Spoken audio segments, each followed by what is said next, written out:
Se jugaba la segunda jornada de la Conference League. Esta vez el AEK recibía al Aberdeen de Escocia y para este encuentro el mexicano Orbelín Pineda salía como titular. Al inicio el conjunto escocés daba la impresión de que no se la pondría fácil a los locales. Sin embargo, conforme las águilas bicéfalas se acomodaron en el terreno de juego, fueron controlando el ritmo del partido.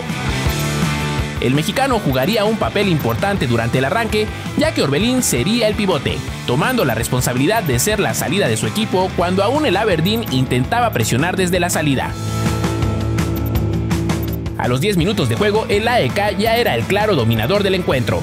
Incluso Orbelín jugaba más adelantado, y de hecho, así fue como se encontró un balón cerca del área y probó un disparo, aunque el portero ni siquiera se tuvo que mover.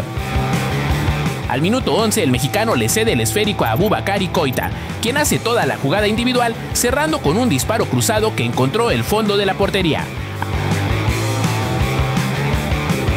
Y también el gol fungió como el catalizador de la ofensiva para los locales, quienes pudieron encontrar el segundo tanto gracias a la definición de Aboubakary al minuto 18.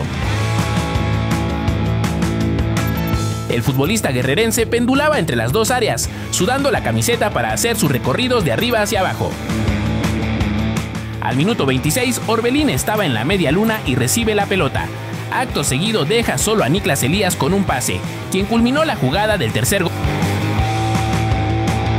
Las águilas bicéfalas tenían el partido donde querían, y aprovechando su abultada ventaja, peloteaban de un extremo a otro para hacer correr al equipo blanco y de esa manera desgastarlos. De esta forma, el AEK circulaba el esférico, manteniendo el dominio desde los 3/4 de la cancha, dándose el lujo de improvisar varias jugadas, generando distintas alternativas. A pesar de que el conjunto escocés era dominado, tuvo algunos momentos que le permitieron respirar. Incluso llegaron al área, como mostraron cuando se acababa el primer tiempo, amenazando al interior.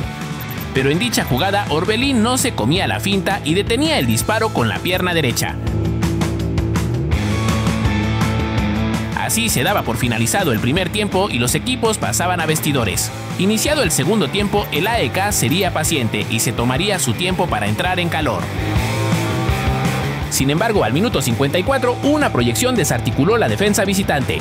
Pierrot disparó, pero quien se llevaba la gloria fue Razvan Marín al completar la jugada de forma acrobática. El conjunto amarillo no le prestaba la pelota a los visitantes, teniendo posesiones largas donde el club blanco solo era espectador. El AEK lograba recuperar la pelota de forma rápida, y esto ayudaba en mantener la presión por su parte. Al minuto 80, Mijat se metía en medio de defensores y cuando menos se lo esperaban, hizo un gran pase a su único compañero en el área para batir al portero por quinta vez. El equipo griego sabía su superioridad y no dejó de hostigar a los rivales, procurando la superioridad numérica desde la media cancha. Al minuto 86 ponían a correr a Derek Kutesa, ganándole a su marcador en velocidad y logrando así ponerse frente al portero para hacer el sexto gol. A este punto del encuentro, el juego estaba prácticamente acabado. Fue en esta etapa final que el Aberdeen sacó un poco el pecho para buscar la portería griega, aunque en parte esto era concedido por las águilas bicéfalas, pues el final solo parecía de trámite para ellos. Así se fueron los últimos minutos, controlando algunos embates del equipo visitante hasta que el árbitro hizo sonar su silbato. Con este resultado, el AEK suma sus primeros 3 puntos en la Conference League, después de caer en su visita a Eslovenia en la primera jornada, instalándose en el 12º lugar.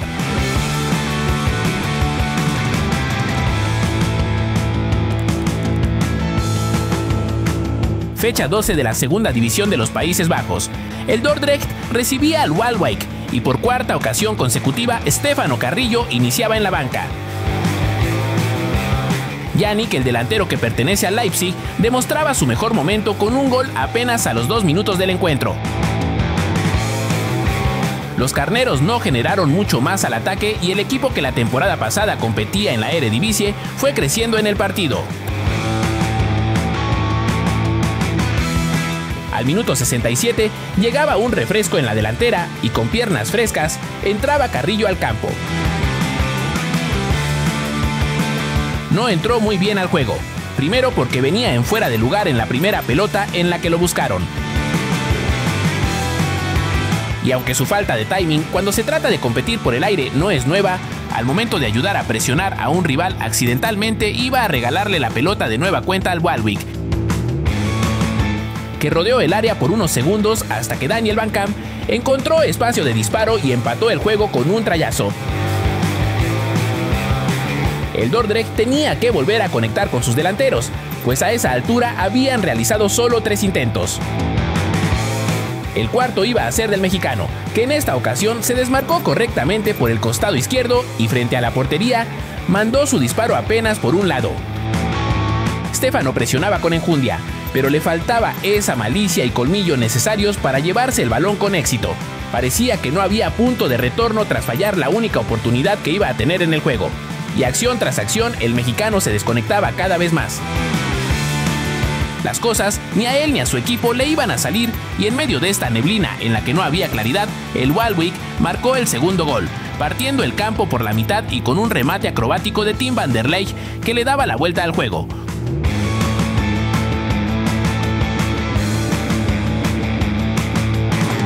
Como último recurso caían los balones al área y en su primer intento Carrillo cometía una falta sobre el guardameta. Prácticamente cada pérdida de los carneros se convertía en peligro para su meta, lo que solo les impedía seguir atacando. El mexicano tuvo otro remate en zona de definición, pero su cabezazo salió muy desviado de la portería.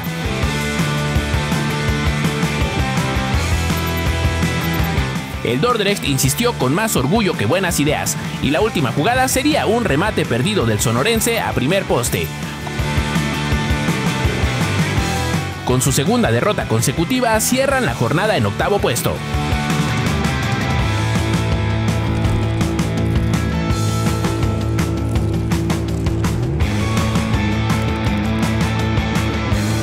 Centrados ahora en la Europa League, el Fenerbahce saltaba a su cancha, el Çukur Saracoğlu, para medirse al Stuttgart en la tercera fecha de la fase de liga. Edson Álvarez, en apariencia completamente apoderado del puesto de titular, buscaba cortar el primer avance del vigente campeón de la Copa Alemana junto con Juksek. Al final, la jugada la cortaba un central cuando se plantaban en su área. Los canarios buscaban armar una buena red de circulación cuando tomaron su primer balón, pero carecían de la precisión necesaria para navegar un mediocampo que parecía más eléctrico, enchufado en estos primeros minutos para trabar el juego y jugar a su ritmo. Fueron minutos donde los turcos se replegaron en su campo, tratando y fallando de llevar el trámite al bloque medio. El machín se multiplicaba en estos minutos y por el lado izquierdo perseguía rivales para cerrar espacios y tratar de recuperar algo de claridad en el juego. Pero la primera ola de presión la iban a pasar ilesos y se hicieron sentir en territorio enemigo con su juego directo. En la parte baja, Edson sería más severo en sus tareas como contención, igualando la intensidad con la que se manejaban los alemanes, que no mostraban rubor para apretar al mexicano. El machín cortó una jugada en triangulación en el cinturón del medio campo, y en 2 toques volverían a mostrar efectividad en su juego. Acto seguido se pedía una tarjeta roja por un planchazo a la altura de la ingle del nacido en Tlalnepantla, que se comenzaba a calentar con el colegiado recriminando la acción. Esto mismo hizo que se ganara una tarjeta amarilla en una jugada totalmente diferente, donde fue a encararlo. A esas alturas del juego, el Stuttgart ya tocaba la puerta con más frecuencia, y las pelotas aéreas eran una pesadilla para la saga de los canarios. Aunque el partido dio un giro cuando derribaron al capitán Skriniar en el área. Aktürkoğlu engañó al guardameta y los locales se ponían arriba. Desde un tiempo atrás, el mexicano se había perdido del juego, pues el Stuttgart abusaba del juego aéreo, un aspecto que le costó a Edson en este partido. Fue hasta el tiempo de compensación de la primera parte que volvió a mostrarse más activo, peleando por recuperar la pelota, interceptar pases del rival y tratar de darle equilibrio al juego. La segunda mitad no traería tregua y el Stuttgart de inmediato quiso reflejar su mayor posesión del balón con un gol. Así fue que Edson salvó las papas, tapando el disparo de Buonanni cuando se desconfiguraba la zaga. Más adelante coqueteó peligrosamente con la segunda amarilla en un forcejeo con el número 8, a quien contactó en el rostro. Pero el mexicano continuó en el juego, amagando hasta 3 elementos alemanes para limpiar la zona y seguir el avance con su lateral. Fueron sus labores destructivas las que de forma recurrente contrarrestaban la intensidad teutona, que en su afán por recuperar la pelota con enjundia, abría espacios en su esquema que el Fenerbahce sabía aprovechar. Edson apenas tuvo participación en la generación de ataque, ofreciéndose más como apoyo en la faceta ofensiva. Pero en un despeje desde la línea de defensores, indirectamente creó una jugada inmejorable para sus delanteros, que saltaron la línea y ganaron un penal. Sin embargo, había fuera de lugar en la combinación.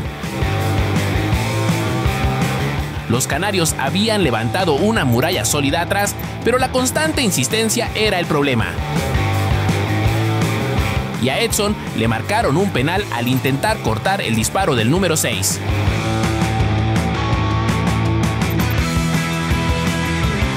Tras la revisión, se comprobó que la barrida no fue sobre el atacante, sino que la pisada fue sobre el mexicano.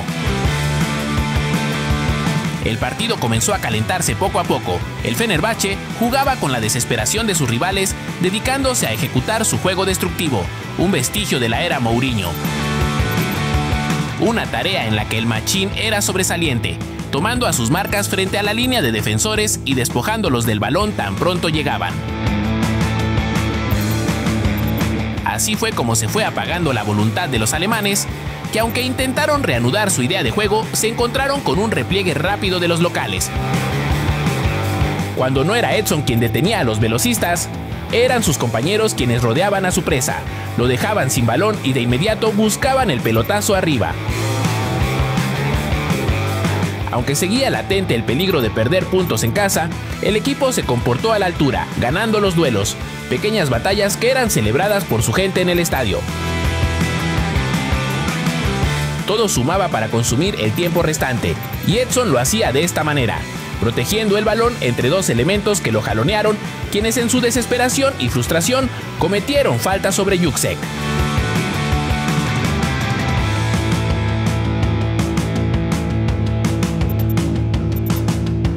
Lo que terminó por desvirtuar el juego sería el colmillo del mexicano, que se recostó un momento presuntamente por un calambre. Llewellyn lo levantó de forma pasivo-agresiva y entre ambos se hicieron de palabras. Parecía que quedaba ahí, pero había más cuentas pendientes en el campo. Mientras tanto, Edson dirimía sus diferencias con calma. Las emociones tocaron su punto de ebullición cuando se escuchó el silbatazo final. Lo único que captó la toma de TV fue a Edson mediando para calmar a Chabot. Fue un cúmulo de cosas que llevaron el partido a ese punto, y la actitud de varios jugadores tampoco ayudó. Tras 3 jornadas, los turcos están en la 14ª posición de la tabla.